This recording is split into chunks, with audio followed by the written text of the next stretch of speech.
Alright, what's going on, everybody? I am so freaking excited because this is the first Batman video I'm gonna have on the freaking channel, dude. I've been wanting to make a video about this game.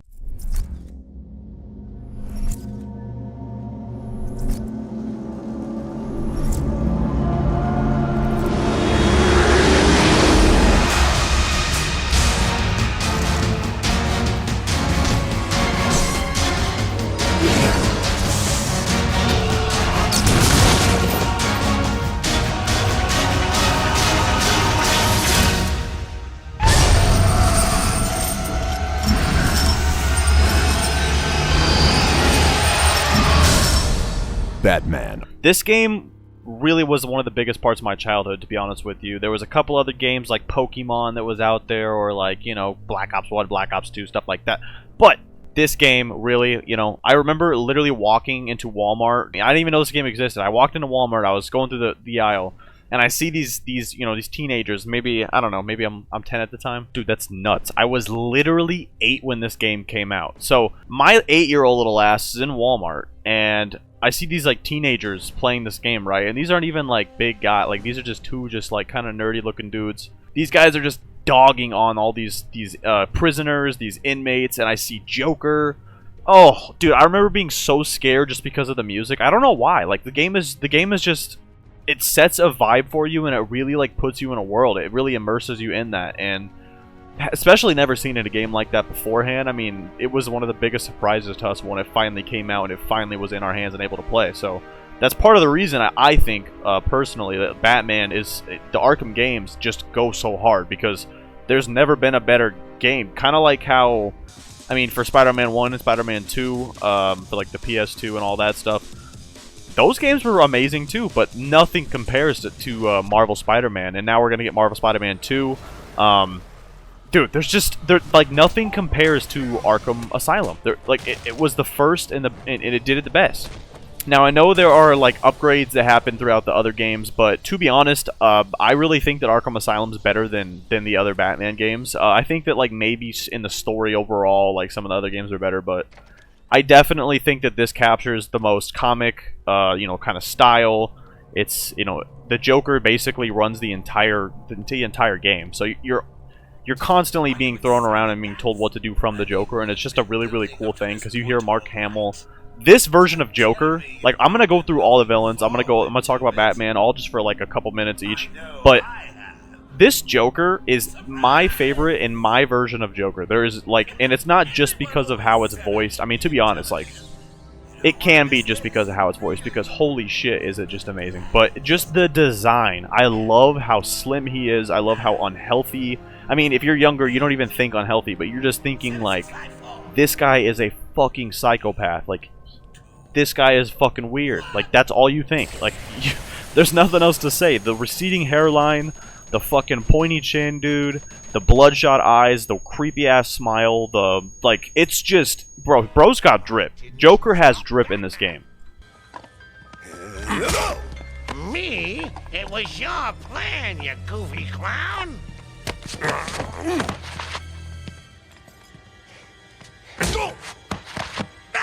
I'm sending you back to the ventriloquist where you belong.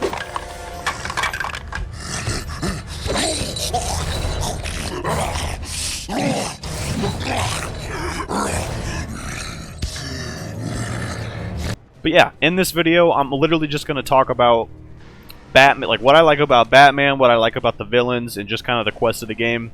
And that's it. Quick little overview of just how I perceive the game. And holy shit is it fun, man. I just got done playing it. Holy shit is it fun. So the game kind of starts with like a ton of just different missions to kind of get you used to, you know, the combat, the stealth aspect of the game. You get to learn different gadgets, figure out how to like get around the map and just use detective mode. All these little like things that you're kind of doing. I'm not going to focus too much on all of that, because I really want to focus more on just the characters and like where all of my love for this game comes from, right? Because I'm not like sitting here like, yo, I love watching Batman beat up two fucking like normal guys. Like, that's lit. No, I mean, it is. It okay, it's lit. Okay, it is cool. I can't lie. Like, that shit is amazing.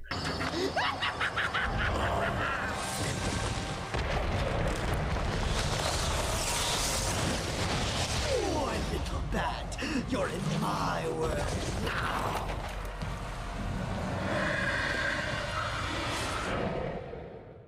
I think the way that they really kind of went with this whole Scarecrow in this game is very unique, and it's never obviously been done before. But I love how the room always tilts whenever he's coming around. I like how you just hear like voices. It's not just like you see Scarecrow. Like you really get a sense of just like what the fuck's going on, something's wrong before you even see him, and it really builds that tension because obviously fear is his main thing. And as a villain in this game, I mean, like some of the, I know people talk about like this game has some of the better boss fights versus the others. I think that like it is true. I've heard a lot of people talk bad about the Scarecrow, like I don't know what you want to call them, the puzzles, I guess. I guess you just, yeah, you'd call it a puzzle. But I just think Scarecrow really immerses me into this game for some reason. I think that it really dials me in another step, and it makes me believe in some of the other villains that you run into later on. And I think it's a very unique way of how they did it because they really use Scarecrow in this game specifically to show Bruce's like past, his parents passing, the whole how Batman is Batman bullshit.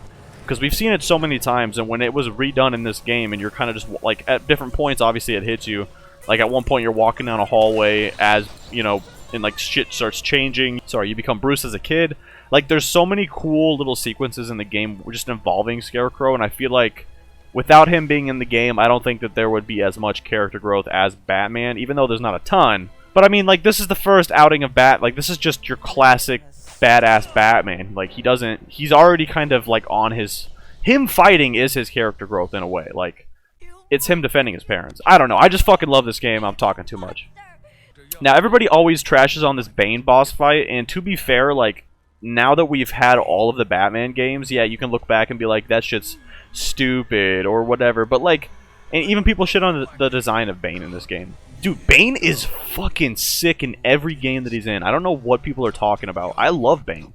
I don't care if they make him look like some giant, like, hunky, fucking just mass monster that just doesn't even make sense. Like, I think that's sick because people get mad that they don't use his intelligence. And there is something to say there. And the games kind of display it by, like, they're like, yo, the Venom's fucking with him. He's an idiot because he has so much Venom in his system, which I get that. Like, that's cool. So it doesn't bother me that much, but like Arkham Origins, that Bane, oh my god, bro, like that Bane is unbeatable. So I get that he doesn't, like, in all these games he looks a little different, and especially in this first game people think he looks stupid. Dude, I think that all of us as kids, or, you know, if we didn't get a version of Bane like this, we're all gonna be sitting here being like, where the fuck's the giant Bane with muscles and, like, running into walls and, like, throwing people? Where's that Bane? Because we would be saying that if we never got this, okay? So, that's my insight on that. I think that Bane as a boss, him just being, like, one of those juggernauts in the game that you always fight, I think that it's cool.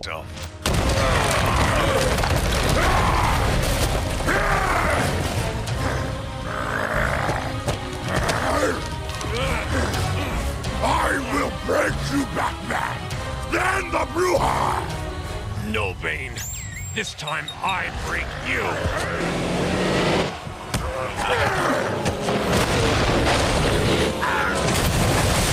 Okay, that's Bane. I love Bane. Bane is awesome. I'm defending Bane for the rest of my life. There is a glimpse in this game when they show the Batcave. I just want to say the Batcave in this game is really, really cool. There are some, like, little pet peeve aspects that I'm like, why? And I know that's just for, like, you know, how the game, like, plays and the smoothness of it from, like, one area to another. But why is there, like, big gaps in the Batcave? Why do you have to jump and, like, float around to get through the Batcave? Like, yeah, he's fucking Batman, but this dude does not... Could you imagine being, you know, getting home at, like, fucking 5 a.m. in the morning after being Batman, and you're tired as shit, and you gotta make some, like, life-ending leap to get to your desk? Like, fuck that, dude. I've never understood... Like, I get he has gadgets. Yeah, he has gadgets, dude, but, like... Just from a player, from like a logical standpoint, why is there gaps in the bat? Like, this dude's got everything else. Why do you not just have a staircase there? That would make it so much easier. Dude, you could put a ramp for like a wheelchair just in case Bane breaks your back again, you know?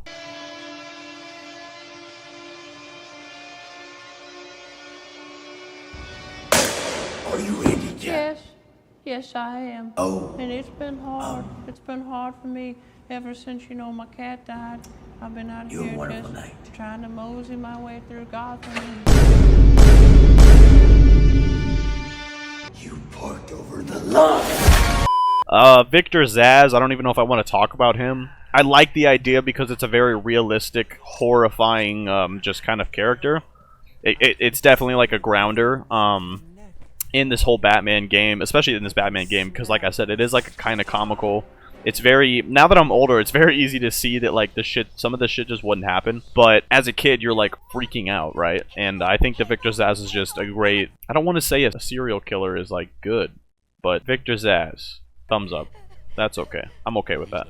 In the game. And only in the game, though. Harley Quinn, kind of like Victor Zsasz to me, to be honest, because in every single game that she's in, she just talks hella shit. Eventually, like after going through like 100 goons that you literally just throw her in the ground and you don't even get to press the button to do it. So like, is she even a boss? I like the voice actor for Harley Quinn. I don't really like the models as much for Harley Quinn, but yeah, Harley Quinn. Okay, moving on down the list to some of my more favorable bosses. We got Killer Croc. Now, this boss fight, you don't really like punch and kick him at all, but you are down in Killer Croc's lair. You're searching. I was literally just playing this shit, man. I just got done with this game and I'm making this video.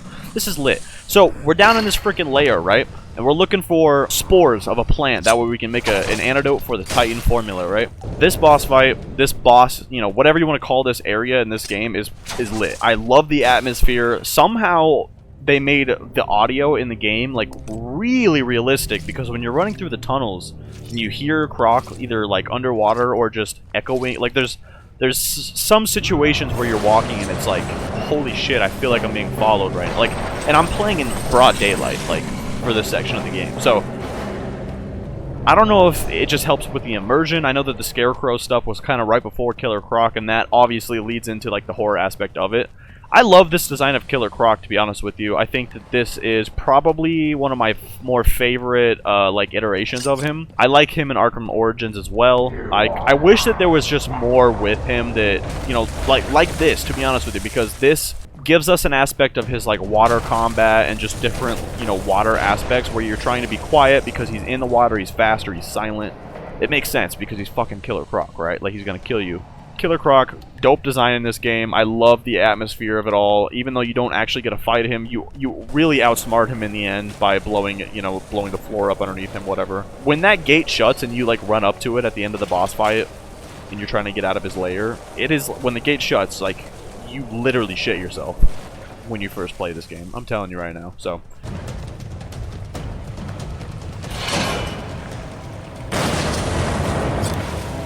My caves will be your tomb.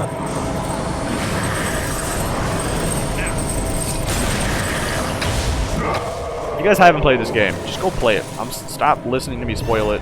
Go play it. I guess I did kind of jump over the fact that Killer Croc literally kills Scarecrow.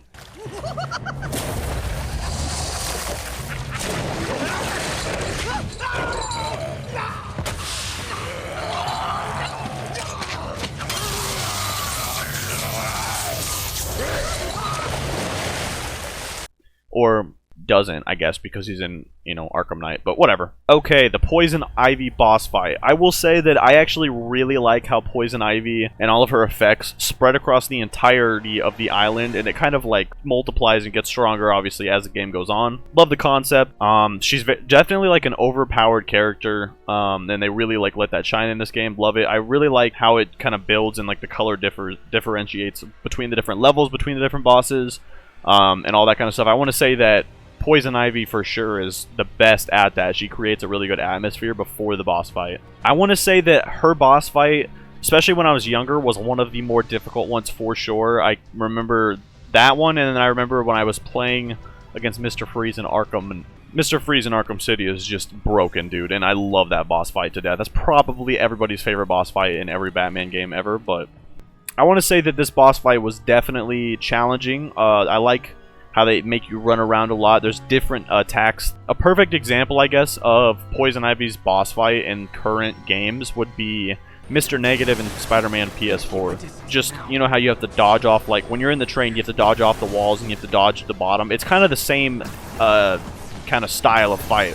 with Poison Ivy. You have to watch different areas of the screen as she's attacking you She throws in a little goon here or there too, that way you have to fight them and dodge the vines and dodge the spores that are getting shot at you. There's so many different little things in the fight that make it challenging. You have to kind of learn to get, you know, juggle all your different gadgets at once, and it just makes the game, good because you really feel like you've kind of mastered the combat and you've mastered what you need to do to obviously beat the opponent. It just makes you really use your brain, makes you think.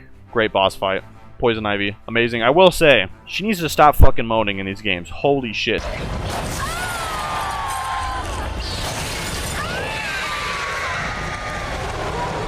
Alright, so Riddler in this game, I'm not really going to talk about him too much. When I first initially beat the game, and the couple attempts afterwards, I did 100% the game. I got all the Riddler trophies, done everything for it. But I just didn't want to deal with it while making this video, because if I'm going to be honest, the Riddler in this game, and the Riddler in just any Batman game, it's the lore is there, but it's just not fun to go around and do all the nitty-gritty all the time in every game. I mean, obviously, like I said, it's fun to do it once, but after that, it's just like, oh, is it needed? Not really. Alright, so we're basically at the end of the game. This game is fast, dude. Like, this game really, really has some crazy pacing to it. So, we walk up. This is actually the exact scene that I was watching those teenagers in Walmart play. It was Joker's party, dude, when there's all of these guys just lined up in this freaking doorway to get to Joker, and it's just... when you walk in, they don't attack you, so you're just like, oh yeah, I'm chilling. But then you can attack them because, you know, you're Batman. So you do, and then, you know, this happens. You want some of this?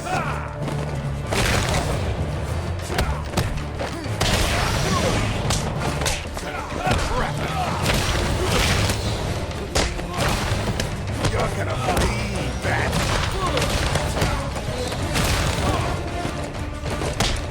You're gonna believe that. Don't let him hit you, you idiot.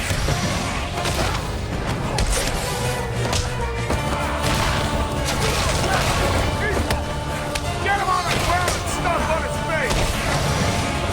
Jeez!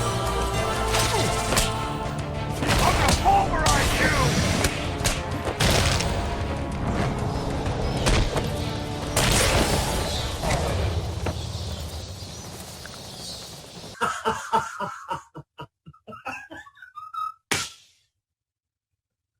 I've got to say, by the end of the combat, though, it makes you feel like a G. Once you take that room out and you walk up to the Joker for the final, you know, like, fight, or, like, you know, you have the double henchman fight, and then you fight him. But it's just... oh my god, dude, it's so good. The combat at the end, near the end of the game, once you get stuff unlocked, is just amazing. Again, with the Titan fights, no problem with that. I actually really enjoy the Titan fights. I love when Joker's in the room talking to me as I'm fighting him. No complaints there. I don't know why anybody in their goddamn right mind would complain about a game that's fucking amazing. So, yeah. I will say, the Joker Titan fight, I am really glad that they did it, because it is so out of this world. Like, no one would really tell you to do this. You know, if anyone was thinking of a, like, Batman story, Joker becoming a fucking Hulk monster with his ribs poking out his sides, I don't think would ever come to anybody's mind, at least in, like, a, like, yeah, let's do that, like, you know, like a good business approach. No, I don't think a lot of people would be able to get that concept down, and they really killed it, man. Rocksteady absolutely killed it. I love the arena of the fight. I just don't, like, and everybody's kind of thing about it is, why does the Joker not even fight you? That's the weird thing with me, because you are fighting the Joker in a boss fight, but you literally don't fight the Joker. You fight goons that you've already been fighting the entire game. That's the only thing. Like, why didn't Batman Hulk the fuck out and we get Hulk Batman versus Hulk Joker? That would be sick. I understand that Batman's, like, smarter and he doesn't need to do that, and maybe he would have lost his cool and killed people. Dude, if you're gonna go this all out and you're gonna use a character like that, and the only reason you don't actually fight him is because he's too overpowered now or something, like, I don't know if that's why you don't, you know, fist to fisticuff with the Joker in this game. I don't know. I get that, like, I could see the Joker looking at a helicopter and being like, yo, helicopter guy, what up, man? But round after round, when you pull him down and he gets right back up, it just wasn't very thought out. I think that there's a lot of ideas in this game that were completely thought out, like front to back. You know, they could even say, like, plan another game on some of the things that happened in this game, right? But I think that there are some things in this game that maybe they were just like, fuck it, yeah, we'll do that. We'll end with that. Which, at the end of the day, this is my favorite Batman game. Looking back on it, this is definitely my favorite Batman game. There's so many things you can say about these games, guys, that, you know, to change them, change what happened. People really want to talk about how the story, you know, is just stupid, or like this shouldn't happen, this shouldn't happen. Honestly, guys, if what we have now was never put out there in the first place, we would have nothing to base anything off of. If you're not trying something new, then what are you doing? And obviously you want to stick to comics, stick to things that people know from way past, you know, when it was first made, the OG, you know, stuff. Which is totally fine, like, I love that. But at the same time, you need to keep expanding, because people back then had nothing to go off of in the first place. Like, I really don't like when people shut down creative new ideas, because looking back on it, like I said, I would never have anybody take back what I just played. This game, it captures the best characteristics of, like, every villain in the entire universe. It's insane. The only crime that this game has is not having, like, Clayface, Penguin, Mr. Freeze, just not having some characters like that. But you know, it's understandable. They took a group of villains and they really did their all with it. And I love all their character designs. I love almost everything about this game. Like, there's so many little things that I don't like. But yeah, hope you guys enjoyed the video talking about one of my favorite games of my childhood. I literally just went through and replayed the entire thing this last, like, week or so. So I hope you guys enjoy a video like this talking about something that I'm kind of passionate about. I mean, you know, I love this game. I grew up with it. I've replayed it more than 20 times. The lore of it. This Batman is my Batman, and I don't know, but I feel like for a lot of people, it's their Batman as well. So hopefully this was a good trip down memory lane. Thank you guys for watching. If you enjoyed, leave a like, and I will catch y'all in probably a Spider-Man video here soon. So catch y'all later.